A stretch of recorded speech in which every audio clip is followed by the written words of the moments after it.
ఎక్కడా కూడా ఫలాని మంచి చేశాము అని చెప్పే పరిస్థితి పోయి ఈరోజు ఎక్కడ చూసినా కూడా తిరోగమనమే కనిపిస్తుంది. ఇంకో ఆశ్చర్యకరమైన విషయం ఏమిటో తెలుసా?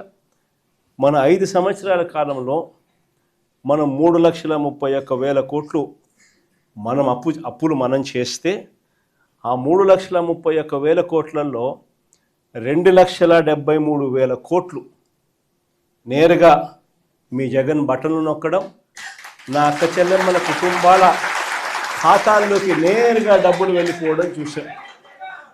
ఆ 2,73,000 కోట్లు ఎవరి అకౌంట్లలోకి పోయాయి, వారి ఆధార్ నెంబర్లు ఏమిటి అని కూడా మనం ఇవ్వగలుగుతాం.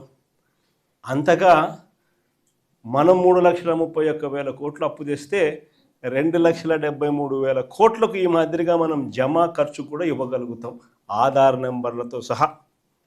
కానీ ఇదే చంద్రబాబు నాయుడు గారు ఈ 2 సంవత్సరాలు తిరక్క మునిపే మనం 5 ఏళ్లలో 3,31,000 కోట్లు అప్పు చేస్తే ఈయన 2 సంవత్సరాలు తిరక్క తలికే 3,52,000 కోట్లు తాను చేసిన గ్రాస్ అప్పులు, తాను చేసిన కమిటెడ్ అప్పులు ఏకంగా 3,52,000 కోట్లు దాటాయి.